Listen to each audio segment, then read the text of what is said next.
Chapter 31 Monday Parayan. The passing away in Baba's presence of Sannyasi Vijayanand, Balram Mankar, Nulkar, Megha, and the tiger.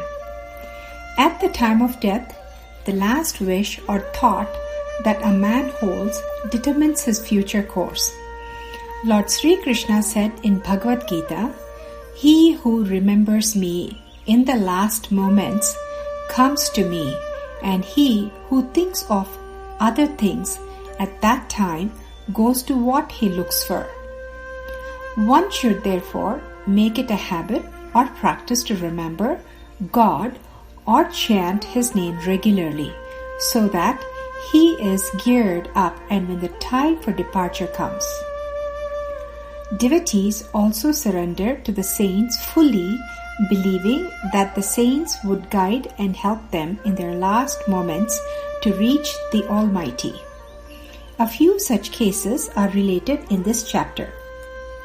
Sannyasi Vijayanand. A Madrasi sannyasi named Vijayanand started on a pilgrimage to Manasa Sarovar and halted en route at Shirdi to see Baba. There, he met Somdevji Swami of Haridwar, and on getting to know about the hardship involved in the travel to Manasa Sarovar, he cancelled his trip and continued to stay at Shirdi. After 2 days, he received a letter from Madras stating that his mother was very ill. He went to Baba to seek permission to return to Madras to see his mother. However, Baba said, "If you so loved your mother, why did you take sannyas?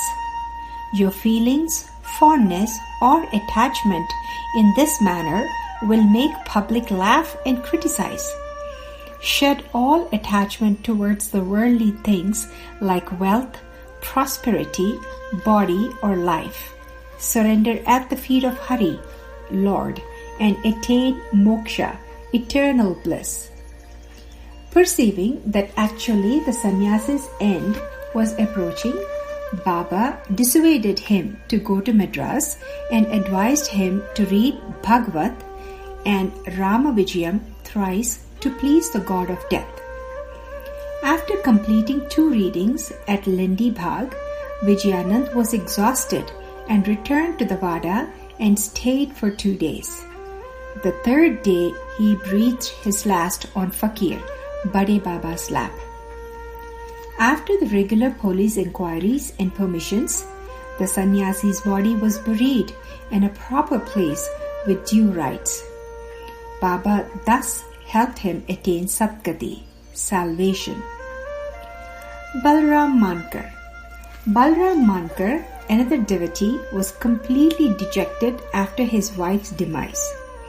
He entrusted his household responsibilities to his son and came to Shirdi to live with Baba. Pleased with his devotion and mainly with the intention of giving Mankar a good turn in his life, Baba gave him ₹12 and asked him to go to Machindragada in Satara district. At Gada, thoroughly pleased by the serenity of the surroundings, pure water, and fresh air, Mankar assiduously practiced meditation as recommended by Baba.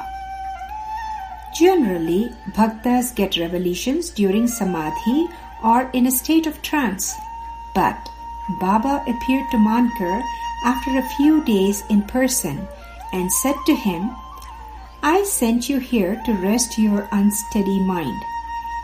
You considered me as a human body composed of 5 elements and 3.5 cubits in length. I sent you here only to realize that the person you see here now and the one whom you saw in Shirdi is the same. I am present wherever my devotees think of me," and then disappeared. After some time, Mankar decided to leave Machindragada and proceeded to his native place Bandra.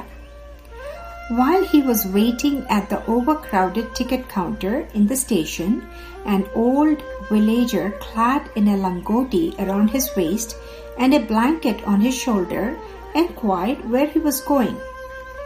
He gave Mankar a ticket to go from Pune to Dadar, saying he had cancelled his trip due to some urgent business. Mankar was very happy and relieved to receive the ticket, and by the time he could take money out of his pocket to pay for it, the old man disappeared in the crowd. This was the second revelation that Mankar had in a strange form.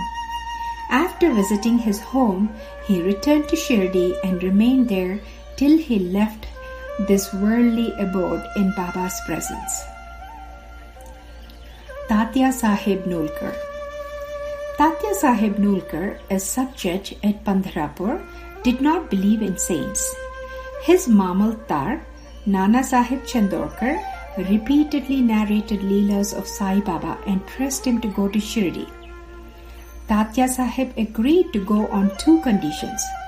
One, to get a Brahmin cook to cook for him, and the other, to secure Nagpur oranges to offer to Baba. As both conditions were fulfilled without his effort, he had to go to Shirdi. At first, Baba was enraged, but day by day, Tatya experienced several miraculous incidents that made him believe Baba was God incarnate. So enamored, he stayed in Shirdi till his death. As his end was approaching, sacred books were read out and Baba's Padatirtha was given to him. On hearing about his death, Baba said, "Tatya went ahead of us. He won't be reborn." Megha. The story of Megha was described in chapter 28.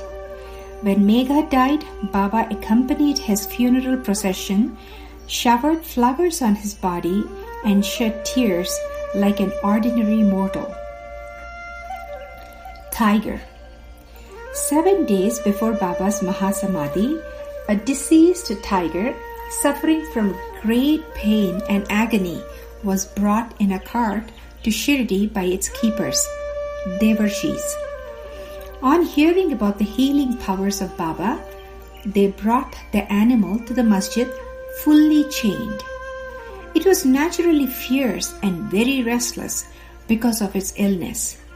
As soon as it was brought in his presence, the tiger got onto the step and saw Baba with love and affection, and subsequently hung its head, unable to see the luster on Baba's face.